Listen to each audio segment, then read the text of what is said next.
Hi and welcome to the AVID Technology podcast with me, Ryan Maughan. Thanks very much for joining us today from wherever in the world you might be listening. We really appreciate you taking the time out. Our last podcast talked about thermal management in the EV battery pack and the importance of cooling, particularly with high rate charging. As charge rates are going up and up because we all want faster recharge times for the electric vehicle, it's a real sort of key benchmark. Then there's some issues in terms of thermal management inside the battery pack and keeping the cells cool. So that was really topical because it was very hot outside and there's been some issues. So today it's still very hot outside. So we're going to talk about thermal management again. But this time we're not going to look at the battery specifically. We're going to talk about all of the other components on the vehicle, the inverter, the motors and everything else. So at AVID we've got two different terms that we use. We talk about outside the box and inside the box thermal management. So the outside the box stuff, it's the fluid transfer system, the pipe work, the pumps, valves, fans, heat exchangers, and all of those components. And the outside the box cooling system, it's going to be the largest parasitic power consumer on the vehicle. So the energy required to keep the driveline components and the occupants of the vehicle at the right temperature is really significant. And that energy eats directly into battery capacity for actual driving.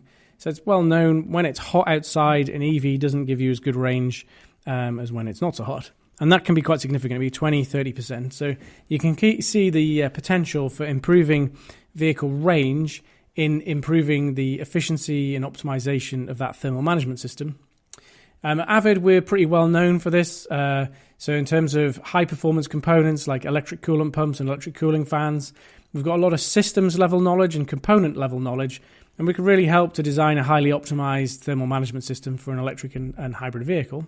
So then on the inside the box, what we're talking about there is the internal heat exchange, heat sink design inside the component and the thermal characteristics of the component itself, so how it is generating heat. And the design requirements of the inside the box cooling system are really, really important because they drive the requirements elsewhere. And it really, you can see if you get it wrong here, a bad design can lead to much more cost and power consumption elsewhere. And it can be something quite simple, like for instance, you design the heat exchanger in the inverter to have a very high pressure drop, and that seems like a good idea at the time, but then the pressure drop requires you to have a very power hungry pump on the system. One of the key issues with electric vehicle, particularly with high performance, is thermal management inside the component. So electric motors and power electronics, really, as we push for higher and higher power densities out of these things, which is important because we want to reduce the weight of the drivetrain, and the weight also directly feeds back to the range again. You know, a heavy electric vehicle will require more energy to get from A to B than a light electric vehicle. So there's a real value in terms of taking weight out of the drivetrain components. So as we're working to try and increase the power density of all the devices in the EV, the main thing that we're really working against is the thermal management of that device. So trying to deal with the heat that is generated in the device in its operation. So even if you imagine something like a 200 kilowatt inverter, that's going to be really efficient. So maybe 95% or more efficient.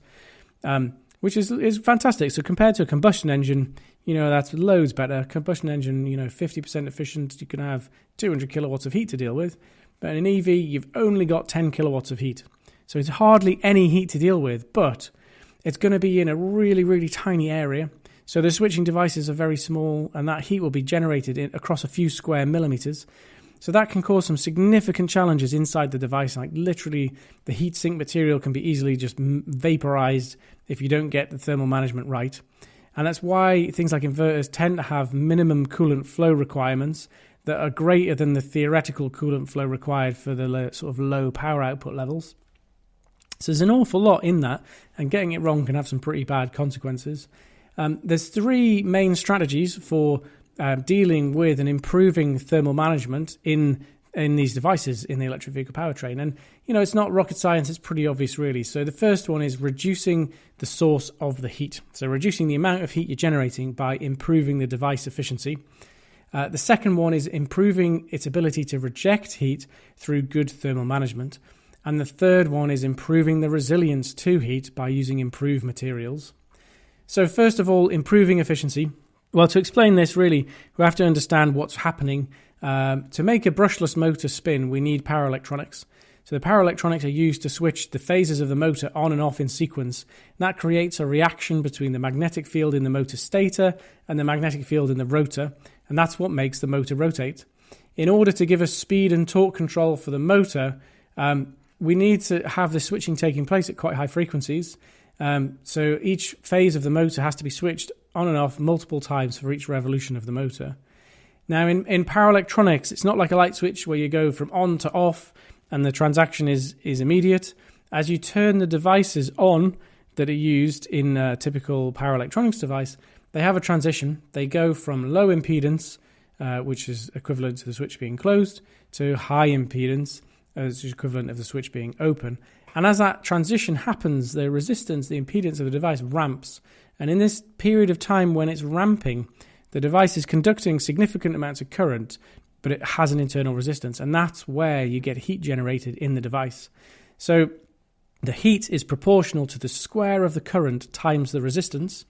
So if we can reduce the resistance of the device, we can significantly reduce the heat being generated. If we can reduce the current in being switched by some means, we can also significantly reduce the heat being generated and improve the efficiency. So it's a really important to think about. But how can we do it? What can we do to reduce that heat generation? Well, basically, the quest is out to find devices that have got better switch-on characteristics. There's lots of complicated terms involved there, but essentially what we're looking for are things that switch on very quickly and don't go through that ramp of resistance as they turn on. So basically getting rid of the turn-on resistance. These are typically called wide bandgap devices, so silicon carbide and gallium nitride.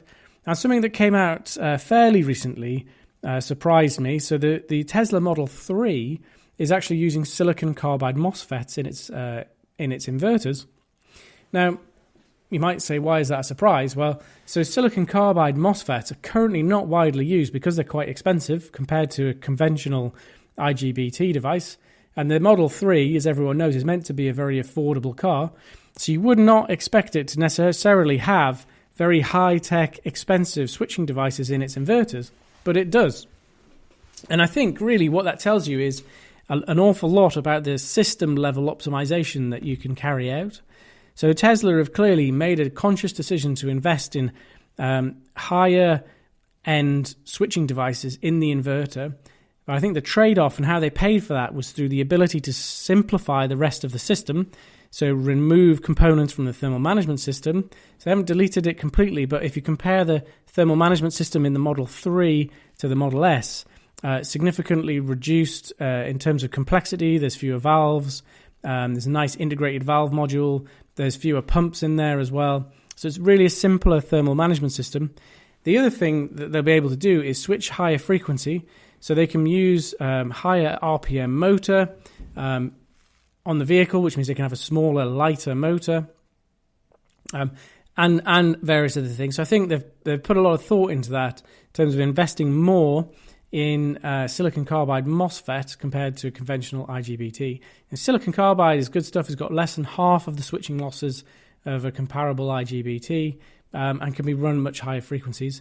The other thing about silicon carbide, which we get onto later, is it's also much more tolerant to high temperatures. So we'll come back to that. So the second thing I mentioned earlier in the introduction to this section was we can do things that are designed to improve the heat rejection. So what do we mean by that? Well, we can improve the ability to get heat out of the devices. So things like looking at higher specification circuit board material that's got improved thermal properties, encapsulants for electronics and motors that have got good thermal conductivity, which can help to get heat away from the devices in an improved manner, improved heatsink design, improved methods of getting heat out of the device. So there's a couple of really interesting examples of that. So one is in the BMWs where they've got the direct refrigerant system. So that is a very clever system. So instead of using water glycol to cool in some elements of the EV driveline, they're actually using direct evaporation of refrigerant. So that gives them basically two-phase cooling. So they can get much, much more effective heat exchange going on by using direct evaporation inside there. The other example that I've seen recently is the transition from the battery pack thermal management in Model S, the original Tesla Model S cars, to the new battery thermal management system in the Model 3. So in the old cars in the Model S, the cooling was by means of a serpentine pipe that went through the battery pack, but it didn't make contact with every single cell in the battery pack. It kind of went by big groups of cells, and it sort of took heat out of the vicinity, but didn't make contact with every single cell. The battery pack in the Model 3 is quite different. It's essentially got much, much longer cooling tube running through it, again in a serpentine fashion. But pretty much every single cell is attached to the cooling tube. So the cooling tube goes past, and it's got cells on either side of it. So that basically the heat transfer contact area inside that battery pack is massive compared to the Model S and the Model X battery packs. Much, much more contact area with the cells to the cooling pathway. So there's lots of things that you can do with the design of the devices themselves to improve heat rejection in the device. The third thing I mentioned was improving the resilience to heat. Okay, so this is quite a big area, and as a general rule, I have a little saying. I always say electrons don't like getting hot. So normally it is a good idea to keep them cool. However, sometimes it might not always be possible, and it might be better to sacrifice a little bit of efficiency and run the components at a slightly higher temperature if that allows you to basically optimize the thermal management system, reduce coolant flow rates, increase the temperature gradient from the coolant. So even increasing the coolant temperature by 20 degrees to ambient can have a huge impact in terms of the heat rejection effectiveness you can achieve with the system. So improving the resilience of the devices themselves is really important. And there's a few key devices that are very tolerant. And there's two ways really in which, two things you've got to really look at. So the switching devices themselves, the traditional IGBTs, they start to break down if they get too hot. So you've got to be really careful to keep the IGBTs at the right temperature. The nice thing with the new wide bandgap devices is silicon carbide, maybe like 50 or 60 degrees higher operating temperature is possible with those compared to a traditional IGBT. So you can run silicon carbide much, much hotter than you can with a conventional IGBT. But there are other devices in a system, so things like capacitors, which can get hot. The value, the properties of the capacitors can change over the operating temperature range. You also got the other things like microprocessors, which break down and can only work through certain temperature range. So there's lots of things to take into consideration. If you're going to think about increasing the operating temperature, I think you basically have to get quite clever in terms of how you segregate and thermally manage inside the device. So you might be able to run your silicon carbide MOSFETs hotter than you could run your IGBTs, but it's unlikely that you're going to want your microprocessor getting too hot. And you're going to have to be very careful with capacitors. Now, there's a lot of really interesting things happening, particularly higher temperature capable capacitors and things going on there. In the other devices on the system, so basically electric motors, there are a couple of key areas where it's possible to improve thermal resilience. So in a motor, electric motors, the main problem with thermal resilience is in the windings. So basically, the windings, it's copper wire, which is covered in a very, very thin insulation material. And that insulation material breaks down as it gets hot. So if you get the motor windings too hot, basically you shorten the life of the motor, and eventually it'll give up completely and leads to failure. So we're very careful with how we manage the temperature in the motor windings to make sure they don't get too hot. And there's an element there of preventing premature failure and making sure we get the right design life, but then also preventing a catastrophic instantaneous failure if we have a hotspot building up inside. So there's lots of things going on at the moment with really interesting new insulation materials that have got better thermal properties than the current insulation materials, so higher operating temperatures and better things you can do there. Also, lots of people looking at doing things with basically highly conductive, highly thermally conductive, but electrically insulating potting materials. so we can get heat out of the windings and into the cooling jacket of the machine much more quickly. The other thing we've got to be very careful of in a permanent magnet motor is the rotor magnets. So they can basically, the rotor magnets will demagnetize if they get too hot. And that's a design limit in the machine. And getting heat out of a rotating motor rotor isn't simple. So we can't have like a cooling jacket running through it because it's spinning, and that would need seals. We can spray with oil, but oil spray cooling's got its limitations. It's got very low heat transfer potential. And also oil spray cooling introduces extra parasitic losses into the system. Compared to a conventional water glycol, it takes a lot more energy to pump oil around a system than it does to pump water glycol because oil is more viscous. You need extra heat exchangers, you need oil pumps and things like that. So oil cooling does have a role to play in some circumstances, but it does add extra complexity from the system. So removing heat from an electrical machine is always complex because it's always deliberately packed full of copper and rotor magnets. Making space inside it for active cooling really does impact on the performance and the packaging density. So some designs of electric motor might seem very good on paper, but then they're really compromised in their real world performance because basically they've got very poor internal heat rejection capability. So what this means is if you can't get rid of the heat being generated, the device will overheat.